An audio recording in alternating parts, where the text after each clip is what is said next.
नमस्कार, मैं शीशराम जाखड़ एक बार फिर आज अपन करंट जीके की क्लास के बारे में अध्ययन करेंगे। जो भी तमाम भर्तियां हैं राजस्थान से संबंधित, चाहे वो पटवार हो, ग्राम सेवक हो, रीट हो, सेकंड ग्रेड हो, फर्स्ट ग्रेड हो, सभी से संबंधित जो करंट जीके के क्वेश्चन हैं उनका अपन हम रोज मॉर्निंग डोज के रूप में आपको क्लास मिलती रहेगी। जुड़े रहें जाखड़ सर क्लासेज के साथ। चलिए शुरू करते हैं आज की करंट जीके की क्लास के साथ। आगामी जितनी भी परीक्षाएं होंगी उन सभी के लिए जो मोस्ट इंपॉर्टेंट क्वेश्चन जो बन सकते हैं परीक्षा के दृष्टिकोण से, उन्हीं का हम संकलन कर रहे हैं। चाहे वो प्रश्न कम हो या ज़्यादा, लेकिन जो मोस्ट इंपॉर्टेंट हैं उन्हीं को लेके आ रहे हैं। चलिए शुरू करते हैं आज की क्लास।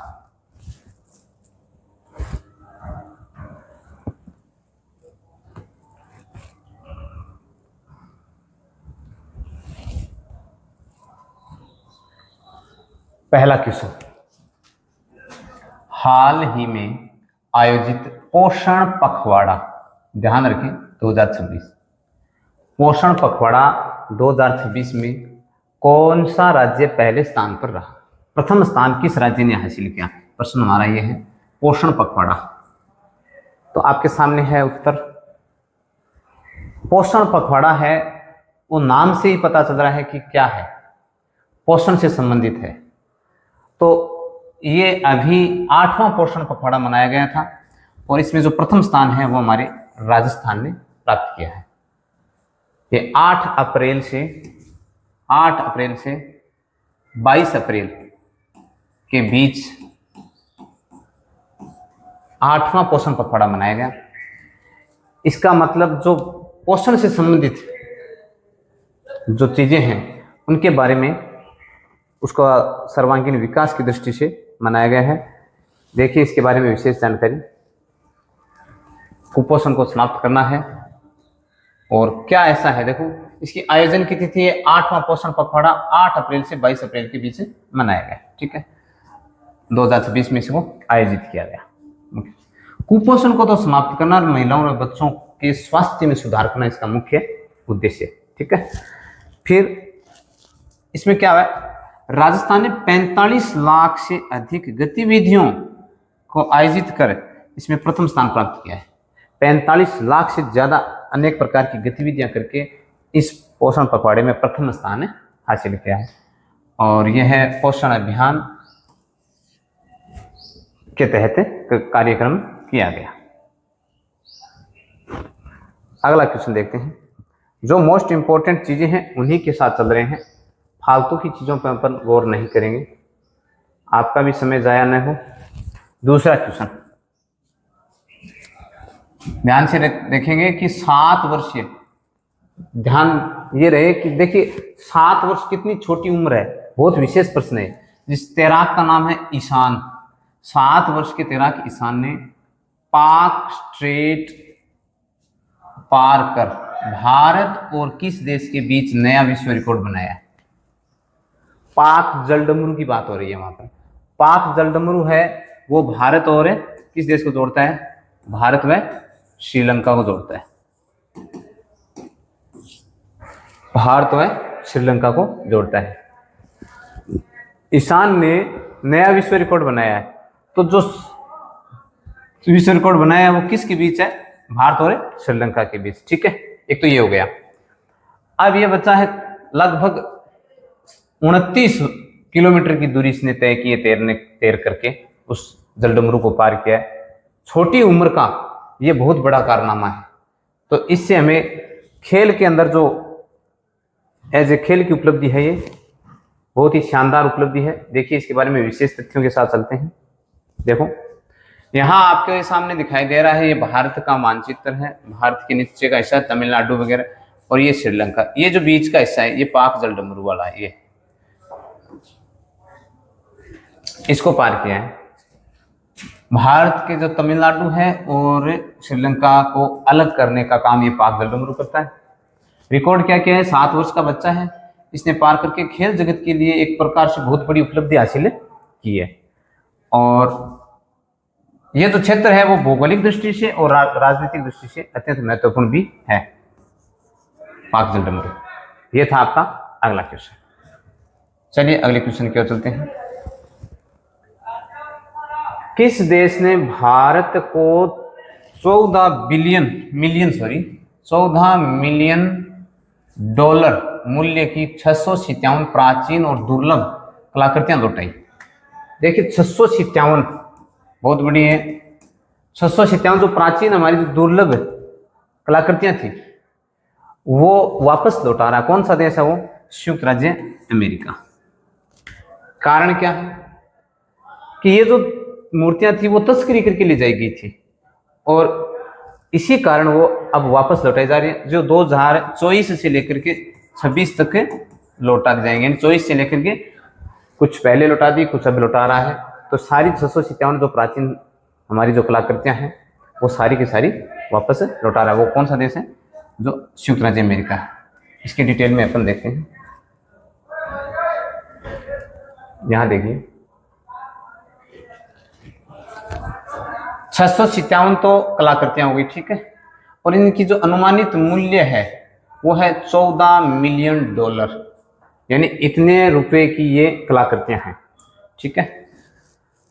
वापसी का कारण है तस्करी करके ले जाई गई है, इसलिए इनको वापस लौटाया जा रहा है और 2024 से 26 के बीच में भारत को लौटाई गई, ठीक है। ये इस प्रकार इसके संदर्भ में महत्वपूर्ण बात थी। अगले क्वेश्चन की ओर बढ़ते हैं। ये ध्यान से देखिए, वर्ल्ड प्रेस फ्रीडम इंडेक्स 2026 में भारत की रैंक क्या रही? बहुत ही विशेष प्रश्न है, क्योंकि प्रेस की जो स्वतंत्रता है वो एक बड़ा इश्यू रहता है हमारे जो भारत है उसमें। तो बहुत ही स्थिति गंभीर मान सकते अपन, क्योंकि इनमें से ये जो आपको ऑप्शन से दिखाई दे रहा होगा कि कहीं शुरुआत का तो कोई मतलब ही नहीं है, यानी कि भारत की स्थिति है वो इस मामले में 157 पर है। विश्व में सबसे अच्छी स्थिति किसकी है वो देखिए, पहले नंबर पे कौन सा देश आता है और दूसरे पे कौन सा आता है। ये बहुत ही विशेष बात है। नॉर्वे देश है जो उसमें अपनी जो प्रेस है, समाचार पत्र या जो मीडिया की स्वतंत्रता है वो सबसे ज्यादा किस देश में है? नॉर्वे में है। और इसके बाद दूसरा है वो है नीदरलैंड। इन दो देशों का क्रमशः पहला और दूसरा नंबर है, जबकि भारत का नंबर कौन सा है? 157वां। सोचने वाली बात जरूर है, क्योंकि एक चौथा स्तंभ माना गया है मीडिया को, और वही जब अच्छी चीजें बाहर निकाल करके नहीं लेके आएगा तो उस देश का विकास कैसे होगा। तो इसमें भारत का 157वां नंबर है विश्व में। तो ये वास्तव में थोड़ी सी अच्छी बात नहीं है, सोचने वाली बात जरूर है। चलिए इसके संदर्भ में डिटेल में देखते हैं। भारत का स्थान 157वां है। भारत की स्थिति 2026 की रैंक के अनुसार कितनी है? 157 है। और ये रिपोर्ट जारी कौन करता है? RSF, यानी रिपोर्ट्स विदाउट बॉर्डर्स। कब? 3 मई को ये रिलीज हुई। और ग्लोबल टॉपर्स यानी प्रथम स्थान किस देश का? नॉर्वे का। जो स्कोर है वो देखिए 92.72। ये सबसे टॉप जो पहला देश है जिसने मीडिया को पूर्णतः स्वतंत्र कर रखा है। बाकी देशों में ऐसा नहीं है। दूसरा स्थान है नीदरलैंड का, और तीसरे स्थान की अगर बात करें तो एस्टोनिया। ये 3 देश हैं और इसमें भारत का क्या है? 157वां। मीडिया की स्वतंत्रता और पत्रकारों की सुरक्षा से संबंधित ये मामला है। तो इतनी स्वतंत्रता नॉर्वे ने दे रखी है, जबकि बाकी देशों की हालत है सही नहीं है, जबकि होना नहीं चाहिए ऐसा। अगला क्वेश्चन ये देखिए भाई, हाल ही में भारत में इमरजेंसी अलर्ट सिस्टम का परीक्षण किस संस्था द्वारा किया गया? इमरजेंसी अलर्ट सिस्टम है वो किस संस्था द्वारा किया गया? अभी एक प्रयोग चल रहा है, आपके मोबाइल पर भी हो सकता है आ जाए। ये जो संस्था है वो NDMA, इसके द्वारा ये प्रयोग किया जा रहा है। आपके मोबाइल पर एक इस प्रकार का सायरन या इस प्रकार का अलर्ट मैसेज आएगा, जिसको आपको देख करके घबराना नहीं है। यानी दिल्ली के एनसीआर क्षेत्रों में इसको अभी ट्रायल के तौर पे देखा जा रहा है। इससे क्या भविष्य में आने वाली आपदाओं से संबंधित आम जन को सूचना पहुंचाने के लिए अलर्ट जारी किया गया है, ताकि कहीं पर भी भविष्य में कोई ऐसी आपदा जैसी स्थिति बने तो आम जन को तुरंत इस चीज की सूचना दी जा सके, वो अलर्ट हो सके, वो सुरक्षित हो सके। जैसे बाढ़ है, कोई युद्ध है, कुछ भी हो, आपत्तिजनक स्थिति यानी आपदा जैसे आएगी उसके समय हमें ये मैसेज दिया जाएगा। तो घबराने की जरूरत नहीं है। ये अभी हो सकता है आपके भी मोबाइल पे आ जाए या कईयों के आ भी गया होगा। तो वो जो संस्था है वो कौन सी है? NDMA। इसके बारे में अपन पूरी चर्चा देखते हैं क्या है। यहां देखिए, संस्था है NDMA, भारत की शीर्ष आपदा प्रबंधन संस्था है जिसकी स्थापना 2005 में की गई थी। ठीक है, और इसके अध्यक्ष कौन होते हैं? ये देखिए, प्रधानमंत्री होते हैं। तकनीक यानी यह अंदर सिस्टम मुख्य रूप से मोबाइल फोन पर सेल ब्रॉडकास्ट के जरिए भेजा जाता है। ये अभी भेजा जा रहा है, हो सकता है आपके यहाँ आ जाए, अभी हमारे तो नहीं आया है लेकिन आ सकता है। ठीक है, इससे घबराने की जरूरत नहीं है। मैसेज भी आ रहे हैं कि इस प्रकार का। उद्देश्य क्या है? भूकंप है, बाढ़ है और चक्रवात जैसी गंभीर आपदाओं के समय चेतावनी देना। किसी भी प्रकार की आपदा हो उसके संदर्भ में हमें यह जानकारी पहले से अलर्ट कर देगा। उससे हम क्या करेंगे? सतर्क हो जाएंगे, अपनी जान को बचाने का प्रयास करेंगे। हाल ही में दिल्ली NCR क्षेत्रों में इसका सफल परीक्षण किया जा रहा है। ठीक है, यह था इसके संदर्भ में। चलो अगला क्वेश्चन।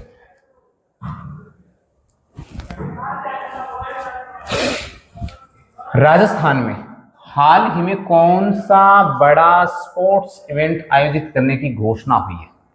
राजस्थान में एक बड़ा इवेंट होने वाला है स्पोर्ट्स से संबंधित। कौन सा होगा? आप अपने हिसाब से देखें। एशियन पैरा थ्रोबॉल चैंपियनशिप, इसका आयोजन राजस्थान में होगा 2027 में। 2027 में राजस्थान इस इवेंट को आयोजित करने वाला है और इसकी घोषणा हुई है। ठीक है, एशियन पैरा थ्रोबॉल चैंपियनशिप। इसके संदर्भ में अपन विस्तृत जानकारी को देखें तो क्या है?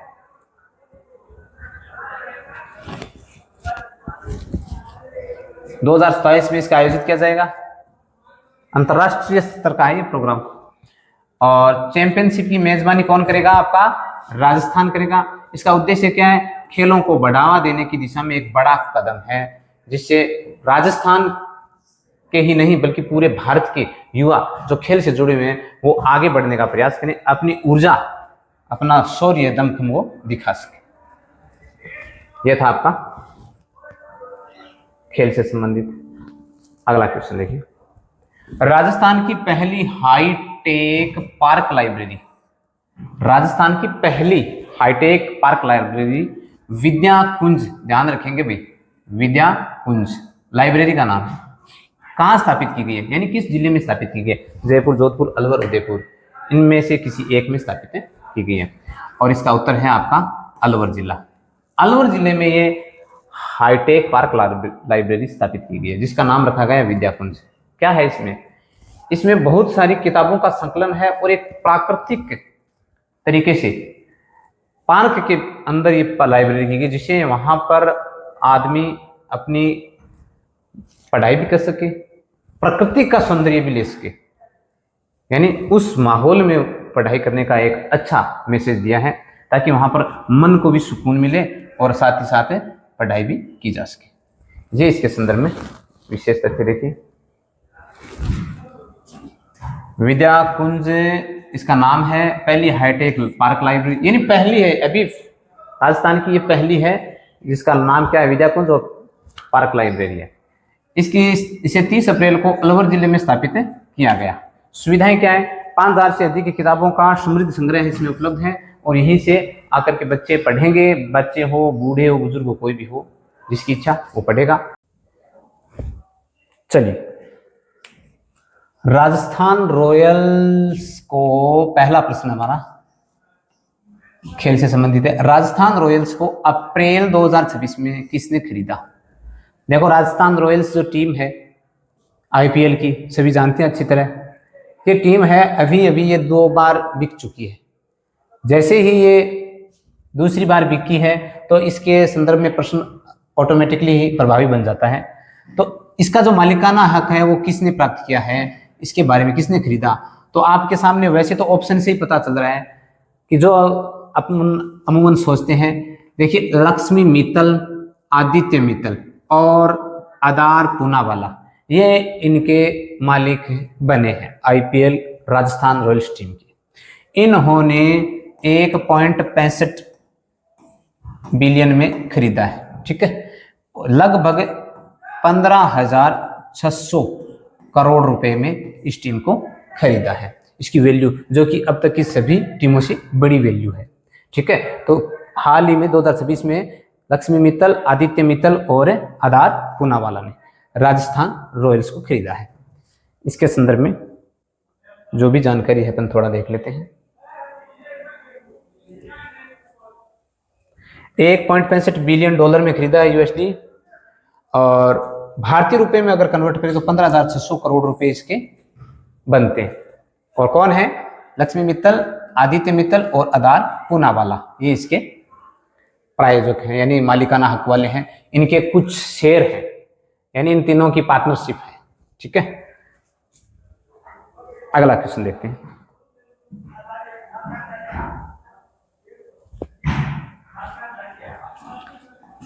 दूसरा प्रश्न, पंचायत उन्नति सूचकांक PAI 2.0 में राजस्थान कौन से स्थान पर रहा? बहुत ही सुंदर प्रश्न है, बहुत ही मोस्ट इंपोर्टेंट क्वेश्चन है। ध्यान रखेंगे कि राजस्थान का इसमें पंचायत उन्नति सूचकांक 2.0 में कौन सा स्थान रहा। अभी आपके सामने ऑप्शन दिए हुए हैं, इन ऑप्शनों से आपको पता चल गया होगा, पढ़ा है तो। इसका जो स्थान है वो 15वां स्थान रहा है। कौन सा स्थान रहा है? 15वां स्थान रहा है, ठीक है। इसके संदर्भ में अपन जो विस्तृत जानकारी है उसको देखते हैं। क्या है? देखिए, जालोर की एक ग्राम पंचायत है जिसको अपन पढ़ेंगे सांचौर में, करोला। ध्यान रखेंगे, करोला जो पंचायत है वो सर्वश्रेष्ठ पंचायत मानी गई है इसके द्वारा। क्यों? कि सांचौर जो ब्लॉक है उसमें है जालोर जिले की करोला पंचायत, जो सर्वश्रेष्ठ पंचायत में पहला स्थान प्राप्त किया है। और जो कुल पंचायतें थी वो कितनी थी? ध्यान रखेंगे 11,037। और ये जो डेटा है वो अभी अप्रैल 2026 में हमारे सामने आया है, वो वित्तीय वर्ष 2023-24 का है। ये ध्यान रखेंगे, वित्तीय वर्ष 23-24 के जो डेटा हैं उनको अभी 2026 में रिलीज किया गया है। इसके आधार पे जो सर्वश्रेष्ठ पंचायत है वो है करोला पंचायत है, सांचौर जालोर। और कुल पंचायतें कितनी थी? 11,037। और इसके साथ ही जो ए ग्रेड प्राप्त करने वाली जो पंचायतें हैं वो 8 पंचायतें थी। साथ ही ए ग्रेड से A, B, C और D इन कैटेगरियों में ग्राम पंचायतों को बांटा गया था। तो जो सबसे बेस्ट जो कैटेगरी थी वो ए कैटेगरी थी, इसमें कुल 8 ग्राम पंचायतें शामिल की गई। बाकी की बी और सी में लगभग 5 से 5-5 हजार के आसपास, 5.5 और डी में तो कुछ कम थी, 1000 के आसपास थी, मात्र 800-700 हो सकती हैं। लेकिन मुख्य रूप से 8 ग्राम पंचायतें ए ग्रेड में शामिल की गई, ये था। और इसका जो मुख्य उद्देश्य है वो क्या था ये देखेंगे, ग्राम पंचायतों का समग्र विकास और मूल्यांकन करना, ये मुख्य उद्देश्य था, ठीक है। चलिए प्रश्न करते हैं तीसरा, शुरुआत।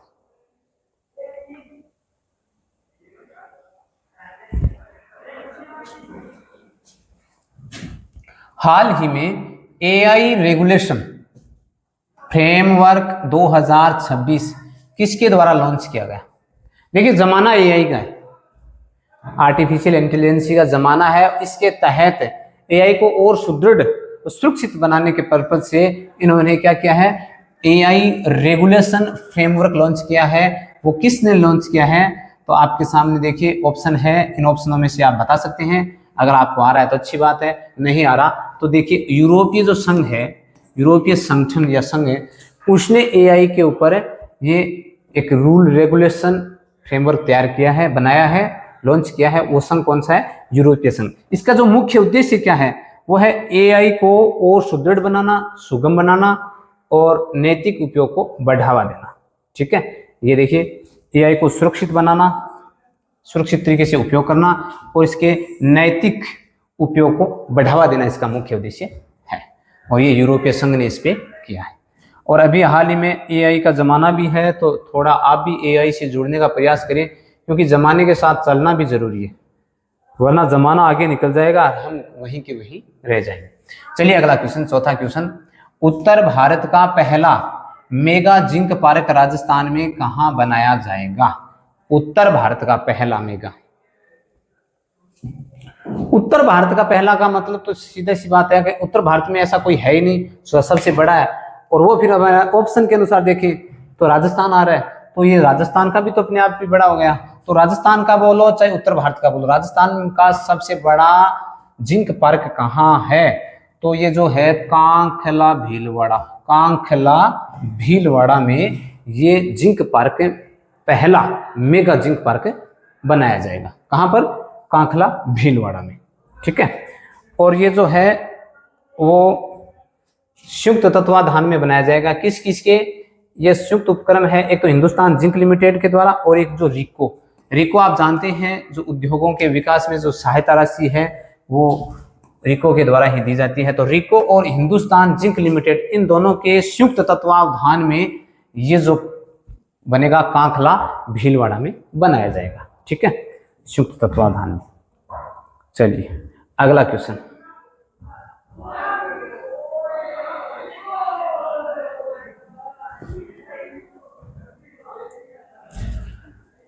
न्याय प्रणाली के सुदृढ़ीकरण हेतु यूनिफॉर्म रजिस्ट्रेशन नंबर सिस्टम का शुभारंभ किसके द्वारा किया गया?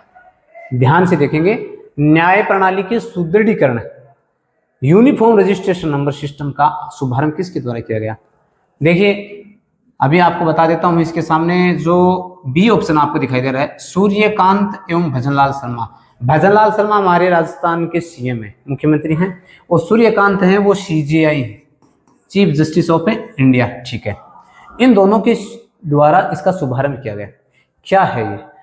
जो सेवानिवृत्त न्यायाधीश हैं उनका एक सम्मेलन है।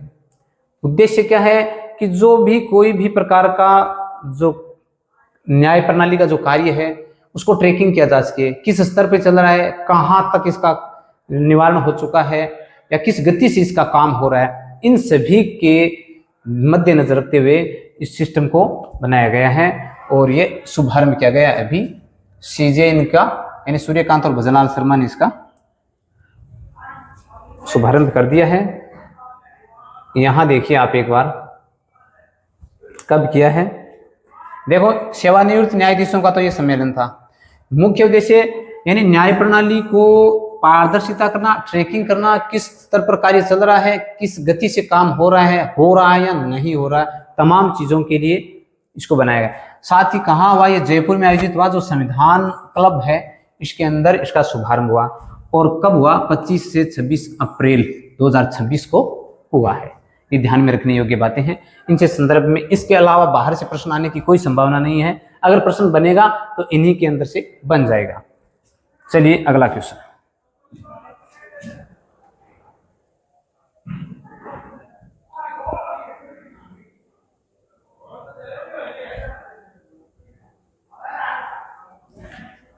अंतरराष्ट्रीय दाई दिवस इंटरनेशनल मिडवेज डे कब मनाया जाता है? ध्यान रहे, अंतरराष्ट्रीय दाई दिवस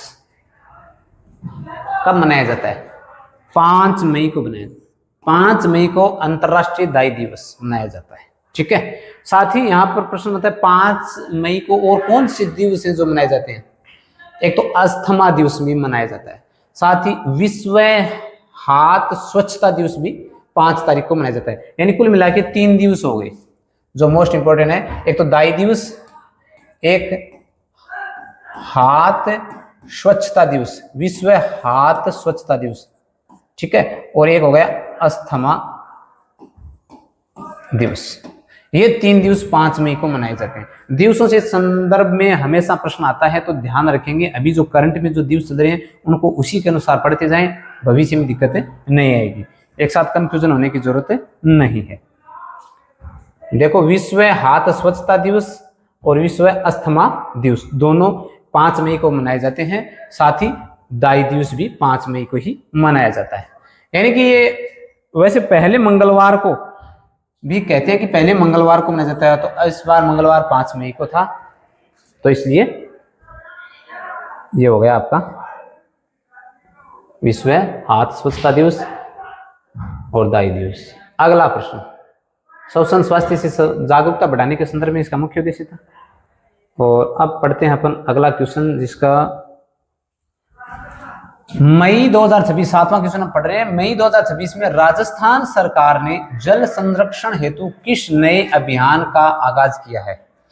मई 2026 में राजस्थान सरकार ने जल संरक्षण को बढ़ावा देने हेतु किस नए अभियान का आगाज किया है? तो आपके सामने ऑप्शन है, इनमें से आपको अगर आ रहा है तो अच्छी बात है, नहीं आ रहा तो हम बताएंगे आपको। इसमें है डी ऑप्शन, जल स्वावलंबन अभियान 2026। क्या है? जल स्वावलंबन अभियान 2026 है, जो अभी आगाज किया गया है राजस्थान सरकार के द्वारा जल संरक्षण के विकास के लिए। ये मोस्ट इंपॉर्टेंट प्रश्न भी बनता है।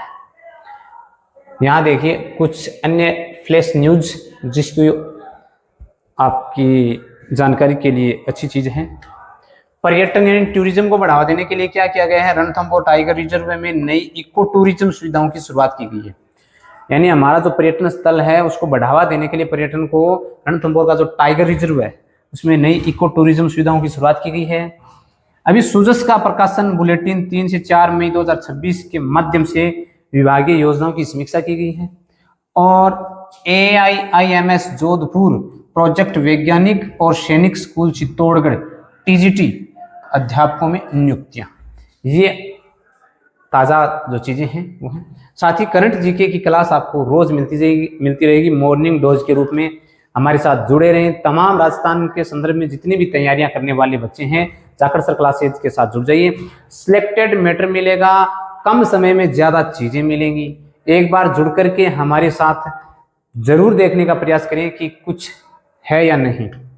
कुछ आपको नया मिले तो बिल्कुल अच्छी बात है, आप हमें सपोर्ट कीजिए, नहीं है तो खैर कोई बात नहीं, आपकी अपनी सोच है। बने रहे हमारे साथ। धन्यवाद।